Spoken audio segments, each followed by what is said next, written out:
안녕하세요. 매일 아침 말씀 묵상에 오신 여러분을 진심으로 환영합니다.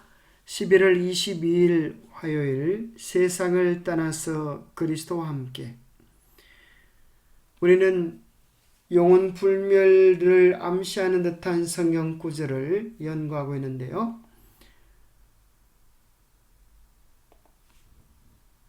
바울의 표현 중에 그리스도와 함께 있기를 기대하는 내용이 나옵니다. 그것은 그가 곧 죽어서 그리스도와 함께 있는 죽어 바로 천국 가는 것을 묘사하는 것일까요? 바울은 왜 시간의 간격에 대해서 언급하지 않았을까요? 오늘 우리에게 주는 교훈은 무엇입니까? 빌립보서 1장 21절에 보면 21절부터 보면 이는 내게 사는 것이 그리스도니 죽는 것도 유익함이라. 그러나 만일 육신으로 사는 이것이 내 일의 열매일진데 무엇을 택해야 할는지 나는 알지 못하노라. 내가 그 둘 사이에 끼었으니 차라리 세상을 떠나서 그리스도와 함께 있는 것이 훨씬 더 좋은 일이라. 그렇게 하고 싶으나 내가 육신으로 있는 것이 너희를 위하여 더 유익하리라. 사도 바울은 살아있을 때에도 내게 사는 것이 그리스도니 주님과 함께 살아있다고 그렇게 이야기해주고 있습니다. 죽음에 대하여 언급하면서도 그는 그리스도와 함께 있는 것이라고 말하고 있습니다. 흔히 그리스도와 함께 있는 이 표현이 사도 바울이 곧 죽어서 천당 간다고 하는 그런 표현일까요? 아니면 어떤 의미를 가지고 있을까요? 사도 바울은 그가 쓴 데살로니가전서 4장 16절에서 우리가 언제 주님과 함께 있을지에 대하여 분명히 언급해주고 있습니다. 주께 소령과 천사장의 소리와 하나님의 나팔 소리로 친히 하늘로부터 강림하시리니 그리스도 안에서 죽은 자들이 먼저 일어나고 그 후에 우리 살아남은 자들도 그들과 함께 구름 속으로 끌어올려 공중에서 주를 영접하게 하시리니 그리하여 우리가 항상 주와 함께 있으리라. 그러므로 이러한 말로 서로 위로하라. 그리하여 우리가 항상 주와 함께 있으리라. 우리가 언제 주님과 항상 함께 있게 될지에 대하여 분명히 이야기해 주고 있습니다. 바로 그것은 예수 그리스도의 재림의 때입니다. 호령과 천사의 소리와 하나님의 나팔 소리로 친히 하늘로부터 강림하실 때에 그리스도 안에서 죽은 자들이 먼저 일어나고 우리 살아남은 자들도 변화되어 그들과 함께 구름 속으로 끌어올려 공중에서 주를 영접하게 되고 그래야 우리가 항상 주님과 함께 있는 일이 일어난다고 말한 이 구체적인 표현들은 사도 바울이 기록한 것입니다. 이렇게 분명히 주님을 만난 날을 언급한 그가 죽고 나서 바로 천국에 간다고 표현했을까요? 결코 그러한 의미가 아닌 것입니다. 그러면 왜 바울은 시간의 간격, 죽음 후에 잠자고 그리스도께서 다시 오시고 공중에서 주님을 만나게 되어지는 이러한 시간 간격에 대하여 기록하지 않았을까요? 첫 번째 이유는 죽은 자는 간격을 모르기 때문입니다. 죽는 그 시간이 곧 깨는 시간이기 때문입니다. 죽는 자에게 의식은 없기 때문입니다.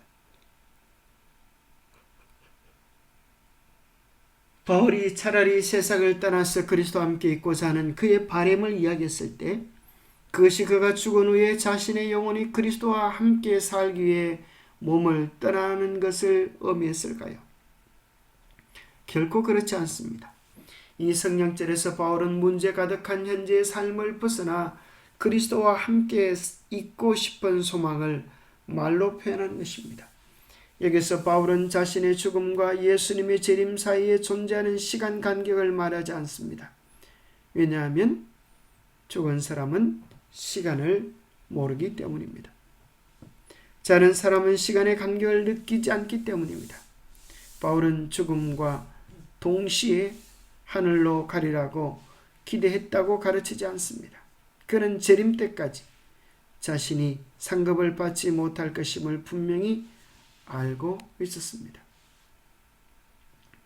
두 번째, 사도 바울이 시간 관계에 대하여 언급하지 않았던 이유는 그의 마음의 중심이 그리스도께 초점이 고정되어져 있었기 때문입니다.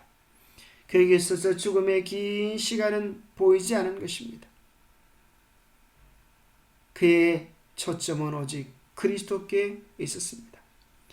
바울은 지금 그리스도 안에 살며 예수께서 재림하신 후에는 그리스도와 함께 살고자 하는 열정으로 가득했습니다. 사랑하는 사람에게는 오직 사랑하는 사람만 보이듯이 그 먼 거리가 보이지 않고 그의 마음은 달려가고 있는 것입니다. 죽음조차도 구세주 그리고 주님께 속하고자 하는 그의 의지를 막을 수 없었습니다. 로마인들에게 보내는 편지에서 이야기했듯이 사망이나 생명조차도 우리를 우리 주 그리스도 예수 안에 있는 하나님의 사랑에서 끊을 수 없을 것이었습니다. 우리가 살아도 주를 위하여 살고 죽어도 주를 위하여 죽나니 그러므로 사나 죽으나 우리가 주의 것이로다. 사도 바울의 심령 속에 가득한 그리스도, 그 만남을 위하여 그는 죽음의 시간들을 보지 못하는 것입니다.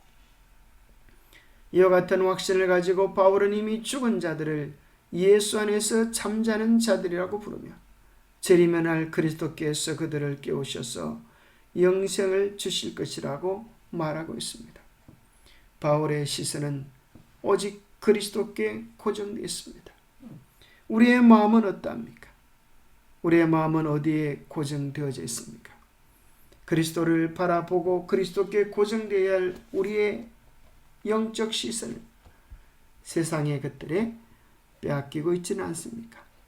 바울의 표현들을 통하여 우리는 우리의 마음의 중심을 다시 한번 어디에 두고 살아야 될지에 대한 큰 교훈을 얻게 되어집니다. 영감의 교훈입니다. 복된 휴식이 되는 의인의 죽음, 무덤에 내려가는 자들은 침묵 중에 있다. 그들은 해 아래에서 행해지고 있는 것은 아무것도 알지 못한다. 그것은 피곤한 의인들에게 주어지는 복된 휴식이 아닌가. 그들에게 있어서 시간은 길거나 짧거나 간에 단지 일순간에 불과하다. 그들은 자고 있다. 그들은 하나님의 나팔 소리를 듣고 깨어일어나 영광스러운 불멸을 입을 것이다.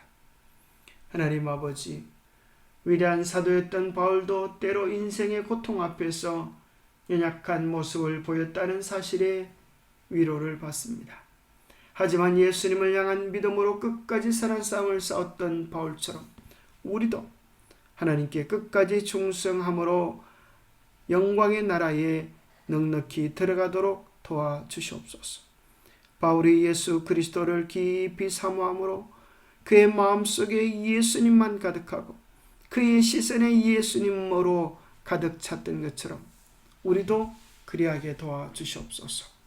주님 만나러 가는 길에 혼란과 환난과 시련과 염려들이 우리의 마음에 자리 잡지 못하도록 도와시고 오직 예수 그리스도만이 우리 안에 가득하도록 축복하여 주시옵기를 우리 주 예수 그리스도 이름 어지하여 간절히 간구하옵나이다.